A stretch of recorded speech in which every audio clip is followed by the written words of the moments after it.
Teman-teman, ini adalah salah satu kebijakan yang pernah diterapkan oleh VOC di Nusantara. Kebijakan ini bertujuan untuk mengawasi perdagangan rempah-rempah. Kebijakan apa ya?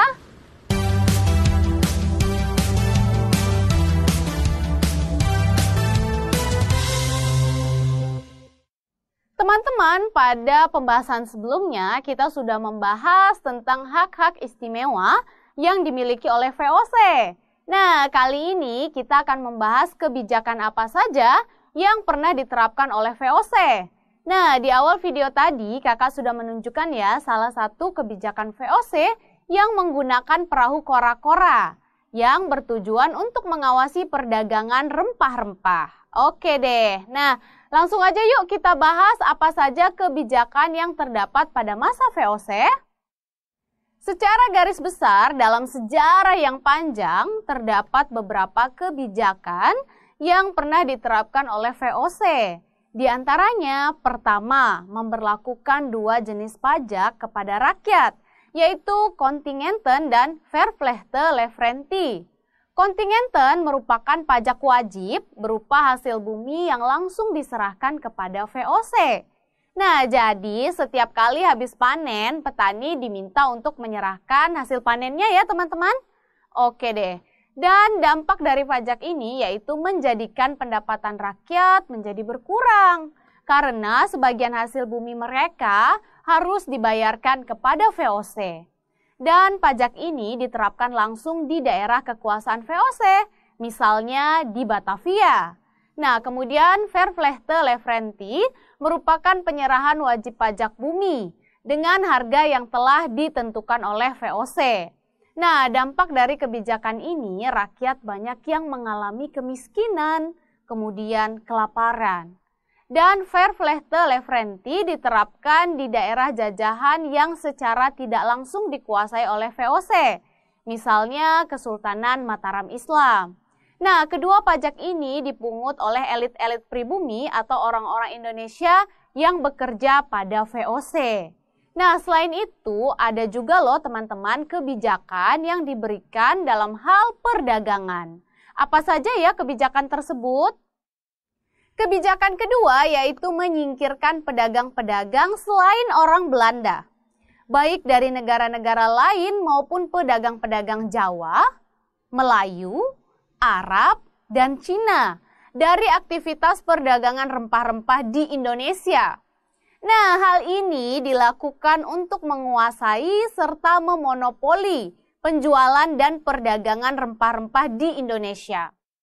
Nah, kemudian yang ketiga adalah menentukan luas areal penanaman rempah-rempah serta menentukan jumlah tanaman rempah-rempah.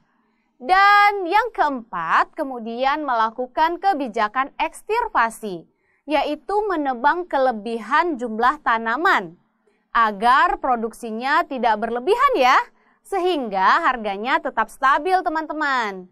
Dan yang kelima adalah Hongi-Tochten, yang merupakan kegiatan pelayaran yang dilakukan untuk mengawasi perdagangan VOC dari penyelundupan atau black market ya.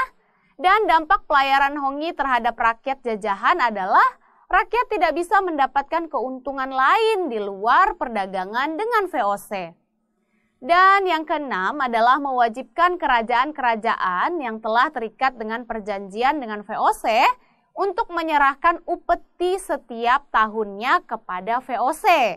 Dan yang ketujuh adalah mewajibkan rakyat menanam tanaman tertentu, terutama kopi, dan hasilnya kemudian dijual kepada VOC dengan harga yang sudah ditentukan oleh VOC. Nah, dalam rangka mendukung kebijakan-kebijakan ini, maka ada beberapa hal yang harus dilakukan oleh VOC. Apa saja ya yang harus dilakukan?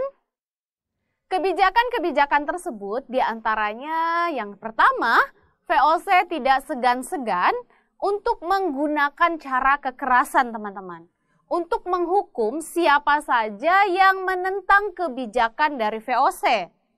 Raja ataupun sultan yang menentang kebijakannya bahkan tidak segan-segan untuk dibuang ke daerah lain.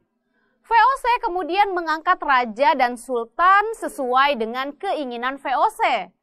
Seperti yang pernah terjadi di daerah Maluku, teman-teman.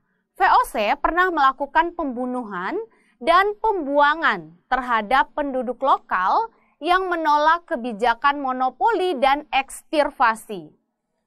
Kedua, VOC juga menggunakan taktik yang selama berabad-abad terbukti jitu, yaitu divide et impera, yang secara harfiah berarti politik pecah belah dan dikuasai.